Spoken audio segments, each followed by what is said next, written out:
2024东南亚最新民俗恐怖片《图腾诅咒》。图腾诅咒又名劫灵诅咒，意思就是劫灵柱的诅咒，而劫灵柱其实就是现在的墓碑和棺材的结合体。它是13世纪马来西亚的一种丧葬文化，主要适用于有权有势的地主家族。据说每次埋葬劫灵柱时，都会往柱坑里扔进一个男性祭祀奴隶垫底，等劫灵柱树立好之后，再在劫灵柱顶端绑一名女性奴隶当保护伞。而劫灵诅咒就是献祭给劫灵柱的奴隶，必将永远陪同他的主人及其后裔，只要有后代存在，献祭者的灵魂就永远不能投胎转世。最近马兰诺部落一个800多年的劫灵柱又被世人所发现，而劫灵柱这种物质文化遗产肯定会受到世界遗产保护协会的关注，于是官方第一时间就派遣了3名资深考察员前去考察。不幸的是，他们却全都没了音信。为了寻找这些失踪队友，同时也为了揭秘劫灵柱背后的历史故事，小花便主动接下了这项硬核工作。好在有3流考古学家阿伟的大力支持，再加上好友小娜和探鬼专家卷毛，一个4人组考察小组就集合完毕。在前往目的地的路上，卷毛尤为兴奋，因为对他来说，此行不仅可以开开眼界，还能拍摄一些超自然短视频快速吸粉。而对于小娜来说，这更像是一次组团旅游，她对这里的一切充满好奇，却不知真正的地狱就在眼前。很快他们就来到了那个神秘的马兰诺部落，现在当务之急就是必须找到村长。就在他们四处打问时，这些土著居民却好似看到了瘟神一样，全都避而远之。因为对于本地人来说，这些外地人的到来就是为了破坏他们祖先的劫灵柱。简单来说，就是有人来破坏人家祖先的坟墓，人家作为子孙后代肯定不会欢迎这些人。小花纳闷的四处寻找活人，却无意间闯进了一处废弃小屋。就在这时，一个满脸符咒的诡异老人却突然出现。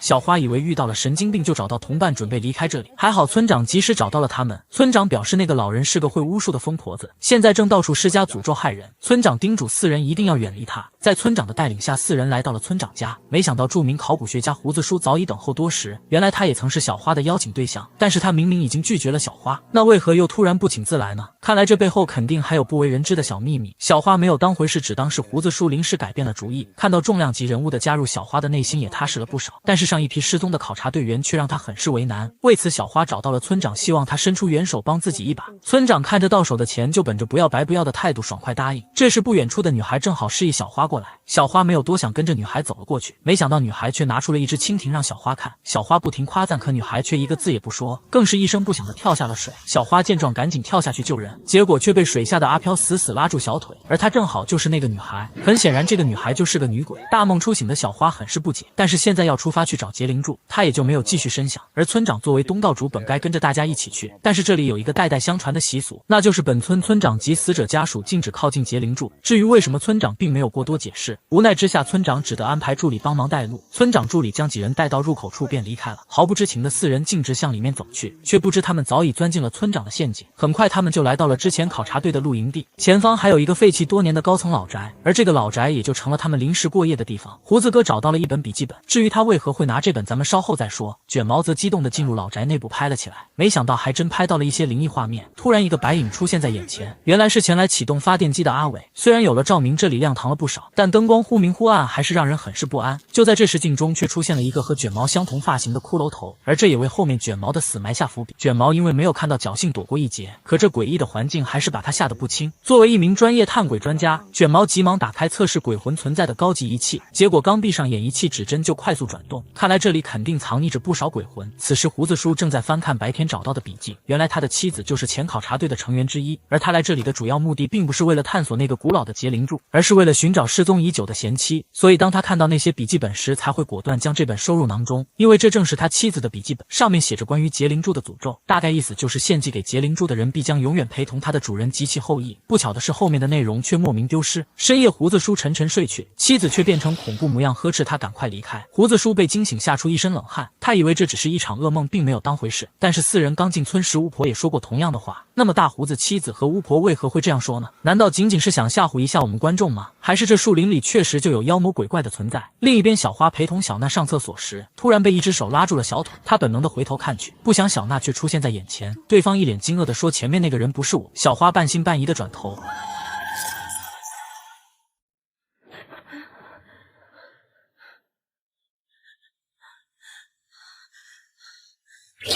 等他再睁开眼时，已是第二天早上，身体也不知何时来到了竹林之中，四周除了蜘蛛网就是屎壳郎。小花赶紧从缝隙中钻出，不料一个大深坑又乍现眼前，还好他及时发现才躲过一劫。与此同时，另一边的小娜也从睡梦中醒来，然而眼前的一切却让她彻底傻眼，因为原本的双人大床早已变成一滩沼泽地。她小心翼翼地摸索前行，结果却越陷越深。这时一根毛草棍突然引起她的注意，小娜以为抓住了救命稻草，结果整个人直接就掉进了沼泽深处。好在她并没有放弃求生，很快就靠着岸边的附着物成功上岸。这时其他人也找了过来，看着小娜的狼狈模样，不知情的卷毛以为她在练习驴打滚，疯狂嘲笑，却不知小娜差点就死在这个邪门地带。恐怖的经历让小娜心有余悸，为求自保，她决定放弃考察。可其他人并不想白来一趟，于是5人就兵分2路各奔东西。小娜按着原路返回，其他4人则向着树林深处走去。很快他们就找到了那根结灵柱，看着这个高耸入云的古老柱子，胡子叔猜测它至少有800多年的历史，而结灵柱在修建初期，前面肯定有一条河。小花用就近河流距离这里的长度除以河流每年移动的6英尺，结果得出833，也就是说这个结灵柱有833年的历史。阿伟表示只要从结灵柱上取一小份样品，他就能通过现代高科技证明其具体年份，这样一来这个结灵柱就会成为本世纪最伟大的考古发现。结果却被小花无情拒绝，因为他已经和当地政府签署了秘密协议，就是遗产鉴定期间不得随意损坏结灵柱。阿伟听后没有继续争论，但是作为考古学家他肯定不会放弃，只得等待时机用歪门邪道获取样品。另一边一心只想回家的小娜却莫名其妙的来到了这里，对此他也是一脸懵逼，只知道这个地方很是邪乎，说着就想让大家跟他一起回去，可工作还没开始，小花又怎会半途而废？于是小花就劝小娜稍等片刻，等忙完了大家一起回家。小娜虽有些不愿，但也只能无奈默许。随后其他人就开始了各自忙碌，但结灵柱上的黑洞却引起了小娜的好奇心，她慢慢的靠近查看，没想到却被突然出现的鬼脸吓得花枝乱颤。探鬼专家卷毛一看兴趣大增，急忙拿起摄像机拍摄，可里面根本就没有任何他想看的东西。卷毛嘲笑小娜是个胆小鬼，然而下一秒一群蝙蝠就从黑洞里冲了出来，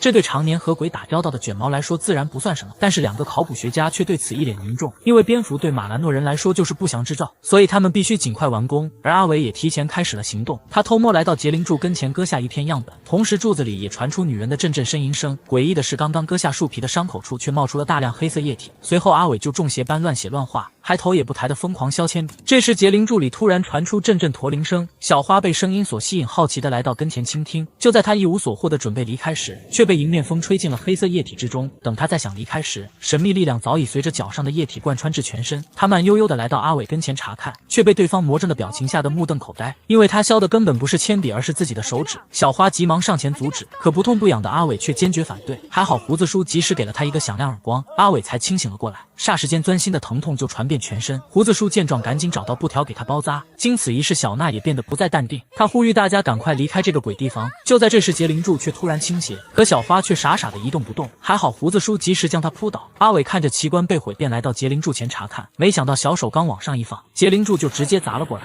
看来这就是手欠的终极报应。好在生命并无大碍，只是压住了一条腿。此时小花仍旧面无表情的处在那，很显然她早已被鬼附身，而结灵柱的突然倒下也肯定和她有关。胡子叔为了撬动结灵柱找来铁锹助力，虽然结灵柱被挪动，但阿伟的腿还是被压成了残废。这对经验丰富的胡子叔来说根本不算什么，他赶紧找来木棍做钢板给他暂时固定。与此同时，小娜正向着结灵柱的黑洞慢慢靠近，因为他还想确认一下看看里面是否有鬼。没想到这次还真冒出来一个骷髅女鬼，小娜害怕不已，拔腿就跑。卷毛担心他出事便跟了上去，结果刚钻进树林，对方就消失得无影无踪。卷毛在树林里四处寻找，却不知小娜早已一口气跑回了村子。忽然听到周围传来阵阵念咒声，小娜循声过去查看，发现巫婆正在房间里打坐下咒。原来他们之所以能幸免于难，全是巫婆在暗中保护他们。巫婆察觉有人偷窥，急忙出来查看，而小娜以为巫婆是个坏人，就急忙躲了起来，结果却不慎被铁钉刺穿小腿。就在这时，村长及时出现，他将小娜带回家包扎伤口，然而村长却露出一丝猥琐表情，随后他就转身去了2楼，而小娜也把这里当成了自己家。为了给手机充电，他开始四处翻找充电器，结果却从木箱里看到了一沓购买土地的协议，除此之外还有2部手机和1台 DV， 而他们均为上次考察队员所有。但为何这些东西会在这里呢？就在小娜纳闷之时，村长正好走了进来，他呵斥小娜放下东西，不然就杀她灭口。此时小娜才恍然大悟，原来那些考察队员早已被村长杀害，因为对村长来说，结灵柱一旦成为世界遗产，他高价转卖这片土地的计划就会变成一片泡影。所以当考察队来到这里时，他就会想方设法弄死这些人，而他弄死这些人的办法就是将他们逼进树林，被恶鬼活活吓死。如果没有被吓死，那也会被他暗中杀死。小娜知道自己身处险境，拿着村长的犯罪证据就跳窗逃离离了这里。为了将村长的丑恶嘴脸告知同伴，小娜径直跑进了树林深处，而村长也不再有所顾忌，拿出一把刀就冲了出去。这时巫婆也来到了村长家对面，因为她认为村长就是刚才的偷窥狂，主要就是想破坏自己的保护措施。村长虽然知道巫婆是自己的拦路虎，但现在对他来说当务之急就是夺回 DV， 所以他并没有把巫婆当回事，而是狠狠地瞪了对方一眼后冲进了树林之中。此时树林里的胡子叔正搀扶着阿伟往露营地赶，不巧的是两人又与巨型花蛇偶遇，而蛇对于本地人来说也同样是不祥之兆。虽然是不祥之兆，但现在还是保命要紧，两人麻利地走了过去。然而跟在后面的小花却选择了自行掉队，他顺着气味直接就来到了卷毛身边，仅用5秒就吸干了他身上的所有阳气。